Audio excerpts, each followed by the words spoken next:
Okay, Bernardo, what is it you agree with and you perhaps disagree with and perhaps just want to comment on? Oh, there are a lot of things that I agree with, including the illusion of the personal self. I think there is no personal self. It's just not there at all. The illusion of dualism. I don't think there are two things, material brain and phenomenal states that are generated by the material brain.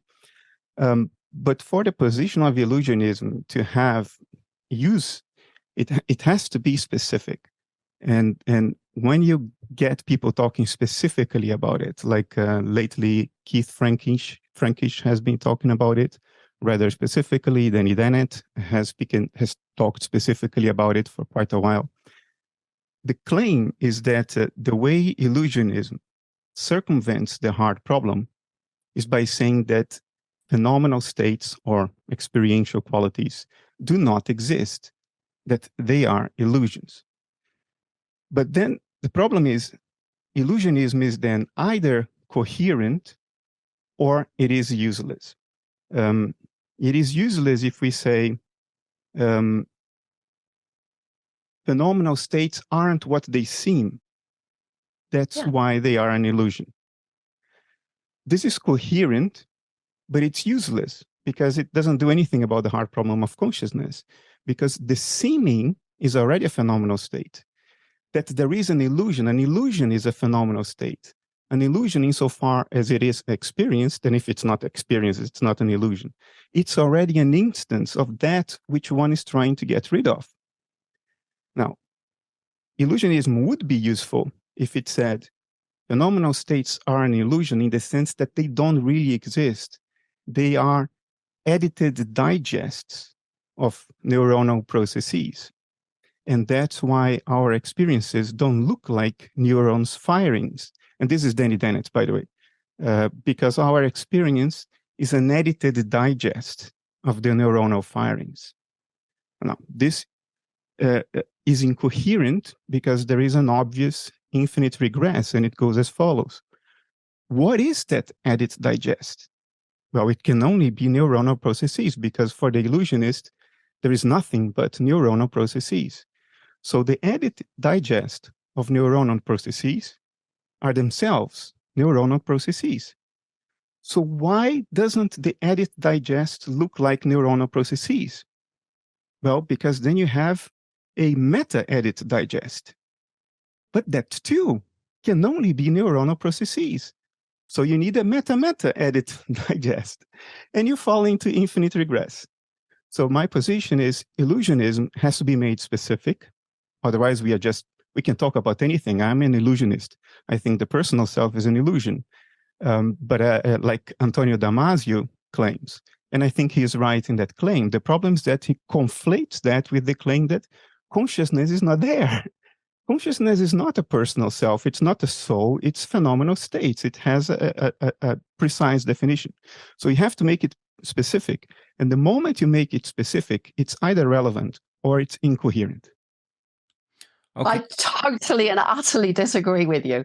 The one thing that I do pick up on that I should have said myself was look up illusion in the dictionary, because what happened was Dan Dennett and I frequently used to get accused of saying consciousness doesn't exist. I'm like, what? Look, here is experience. So I actually got some dictionaries and looked up illusion, and as you described it, it means something that is not what it seems to be. And that is all illusionism is saying. Now, illusionism is not claiming, as I said before, it's not claiming to be specific. It's not claiming to be a theory that can be tested against other theories like IIT or higher order thoughts or, all the other theories of consciousness. It's an approach that says, we've got it so badly wrong, we need to start again from the beginning. Now, one way to start again might be to idealism. We'll, I'm sure, come on to that. It wouldn't be the way that I go, but there may be other ways to go. But you said, unless it's specific, it can't solve the hard problem, but it's not trying to solve the hard problem. It's trying to say, look, the hard problem is completely wrong because it's dualist from the start, and it asks us to solve a problem that doesn't really exist.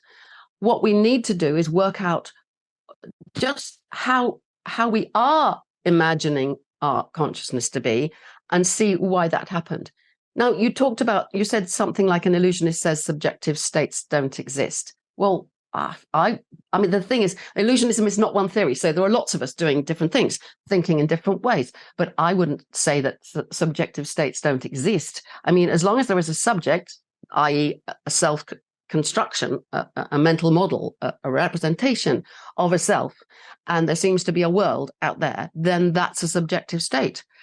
But it's not, in my mind, something that the brain generates. I mean, the brain is constructing representations. And so maybe we need to ask, well, why is there something it's like to be a representation? And then you think, well, a representation is telling you what it's like, isn't it? It's a representation of that tree and that, whatever.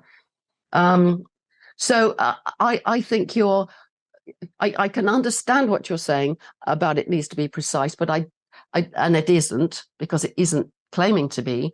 It's not useless, because it will help us, I believe, to see through the problems of the other theories, which are not solving that. All the other theories claim to be approaching at least to the hard problem, and illusionism doesn't. And I think in that sense, in a very small way, I'm not claiming a huge amount for it really, but I think it's the way forward to go, to work out why and how the illusion appears. Illusions of self, of consciousness, of free will, all of them. But what is illusionism for you, if you can be precise? I mean, that there are illusions going on, it's trivial. Of course there are. That consciousness may not be what it seems, it's trivial. Of course, there are many things we think we experience, but actually it's something else going on. So what is the philosophical, metaphysical relevance of illusionism, and how do you specify precisely what the claim is? Because so far you just hand-waved around the dictionary meaning of the word illusionism. So what is illusionism specifically?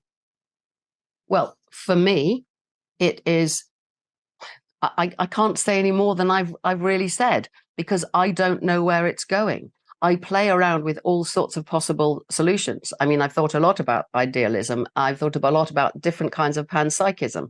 I've thought about all sorts of other things that maybe if we can see through the illusions, we will understand how that works. Now, I would say this. If I look around at this world now, there seems to be a self and a world. There isn't something else. I mean, a materialist will say, well, that, ultimately there's some ultimate underlying whatever it is, with the forces of nature and whatever, and this is arising from that. And there is a sort of natural separation between experience and the world that we're experiencing. That seems to me that's part of what the illusion is. And how do we get by that? It seems to me that that's what you're trying to do, is to get past that. I don't have an answer. So, I mean, you're both going to be really frustrated with me, because I am not going to say that I have an answer to set against your answer. I'm just saying that we're so deeply confused, we have to throw out an awful lot and start again. I'm sorry if that is not, not enough. It's not enough meat, if you like. But it's very interesting. We've both mentioned Dennett. I mean, back in 1991, in Consciousness Explained, the book that so many people say should be called Consciousness Explained Away, that means they haven't got what he's trying to do at all. That book was full of traps that you can fall into. The Cartesian theatre I mentioned is just one of them. But for example, there's a very, very common idea in most of consciousness studies, a lot of the research, which is that some processes in the brain are conscious and some other processes in the brain are not conscious. Now, what on earth could this mean? Do some have qualia attached and some don't? Do some sort of magically, give rise to, produce something called experience, or colors, or any kind of experience? It doesn't really make any sense. That's just one of them. But that whole thing has led to the search for the neural correlates of consciousness. Now, I think as an illusionist, that is one of the things that illusionism helps you to see, and that Dennett's work has helped me to see, that is a false distinction. There are not conscious and unconscious processes in the brain. It's a category mistake, if you like. So those are the kind of things that I find helpful, digging down into the problem and hoping that something will become clearer than it is now. And it's not to deny that there's experience. That's what we're trying to struggle with. Sue, briefly, are you a materialist or you don't subscribe to that? No, I'm not a materialist, because I'm probably for the same reasons as Bernardo. It doesn't work. I mean, it gives rise to the hard problem, which is, to my mind, an idiot problem. It's, it doesn't make sense to say that experience arises from brain processes. Either it's got to be brain processes in some way, or we've got to have some other kind of theory. Does that kind of answer? Sure. Bernardo. I think the last comment you made is almost ends the debate. We can now just converse. It's what? Sorry, I didn't hear you. The last comment you made, that materialism doesn't work because of the hard problem, it sort of ends the debate. We can now just I'm not converse. saying naturalism doesn't work. That's a different statement, isn't it? Naturalism is not the same as materialism. I said materialism. Oh, sorry. I am a naturalist too. Right, fine. I didn't mean, when I asked the question, that you be more specific. I didn't mean to ask you to give me a metaphysical theory, let alone a complete one. I asked you to specify the hypothesis you are defending, because I can only agree or disagree if I know what it is that you are defending, what it is that your position is. But as you just said, what you call illusionism is not what the vast majority, at least, of philosophers out there writing about illusionism consider illusionism to be. The relevance of illusionism in philosophy today is the attempt to deny the existence of phenomenal states, of experiential states. That's what is. Who says that? Because I'm not a philosopher, I know more about psychologists than philosophers, but who is saying that these states don't exist? Keith Frankish says that there is an important sense in which experiential states do not exist. Have phenomenal properties. That's what he says. They do not have phenomenal properties, as in descriptions of qualia. He doesn't say they don't exist. Phenomenal states are phenomenal properties. If states do not have phenomenal properties, they are not phenomenal states. That you cannot argue out of it. And Michael Graziano, you asked me for examples, so I'm giving you examples. Let me answer. Michael Graziano is on record saying consciousness does not exist. It's something that doesn't happen. So that's what is being peddled out there. And Keith is quite explicit. Although he dances an impossible dance, because what he says is that we think we have phenomenal states when we introspect, because everything happens as though we had phenomenal states, but we don't.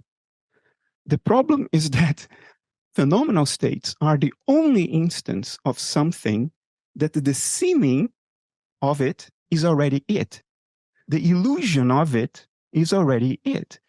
And after he goes through a tortuous conceptual acrobatics, he says, but yes, we don't have the answer yet for how non-phenomenal states can represent phenomenal states. Well, that's the only question that matters. That's the question that started the whole thing. So if you ask me, Susan, I think illusionism is a shit show in philosophy. It's just a bunch of vague hand-waving conceptual acrobatics and contortions that only postpone the problem and hide it behind an absolute lack of clarity of thinking. Now, for materialism, it's the only game in town, because given the hard problem of consciousness, the irreducibility of qualities to quantitative parameters, you have to find a way to argue that phenomenal states, in a very significant sense, are not there. So you end up dancing this dance in which people say, well, of course there are subjective states. We can't deny that. And then they proceed to argue that there aren't subjective states. What the hell is this? That's why I keep asking you to be specific and precise, because illusionism is now so slippery that whatever you think it is, and you argue against that, the defenders will say, well, that's not what I mean. What is it? What the hell then is it that you mean? And my conclusion is what I said from the beginning. It is either useful or it is coherent.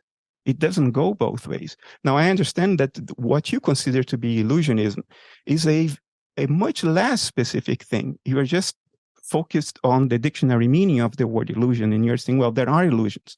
Yes, there are illusions. And seeing through them can help us. Yes, seeing through our illusions can help us. But it's almost the issue, you see? It's completely trivial. It says nothing. It's not doing anything. When you talk about illusions like that, you seem to be talking, and earlier as well, about perception, reality kind of errors. And this isn't like that. This is having an illusion about the whole nature of every moment of experience that we have.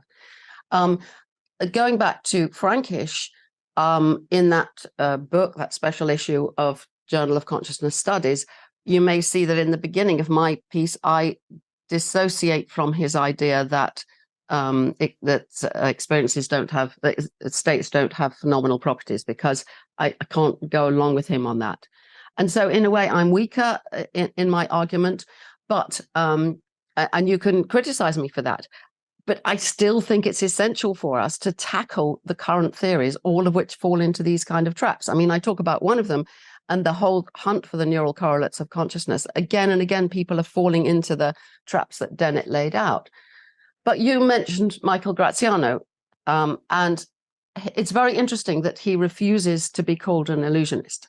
Now, he's probably being quite canny here, and it may pay off because people don't like the word illusionism, and he doesn't want to be associated with it.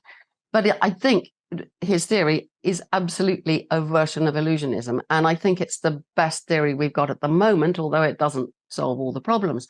But he is basically saying, just as we have a body schema, so his theory, for anyone listening, is attentional schema theory.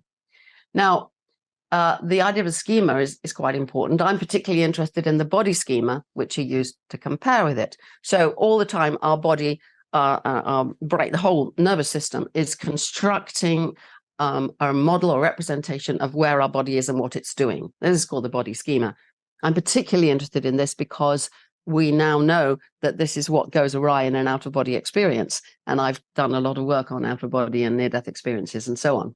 So I'm very familiar with that idea. Now, the idea of an attention schema is that any complex information processing system has to divert energy or resources to different things all over the place. And we call this attention in humans and other animals. And that experience at any time is what is represented in the attention schema. Now, this is an interesting way of going about it because it's not having an outside world with objects that then have to have properties that we have phenomenal properties because we're looking at an object. It's mapping or representing the attention schema instead. Now, whether this gets us anywhere, I don't know, but I've spent quite a lot of time playing around with the idea of observing in different states of consciousness whether it feels like an attention schema, and that's quite fun. I've been doing the same with predictive processing theory and active inference and so on, which kind of does slightly relate to it. And this leads me to another thought that I have, which is there are lots and lots of ways of going about the problem of consciousness. But one of them for me is through personal practice of mindfulness, meditation, taking psychedelic drugs, all kinds of things that change one's state of consciousness. Because I feel that that approach is needed alongside the scientific approach and the philosophical approach. You're nodding there, so I'd like to hear what you think about that. If you enjoyed this Toe clipping, then the full video is linked in the description. You should also sign up for Toe Mail, which is again in the description and the pinned comment. You'll receive immediate access to all exclusive updates from the Theories of Everything podcast. It also helps me communicate directly with the core Toe community. You'll also receive my top 10 toes. Think of it as the intellectual version of Quentin Tarantino's Obsession.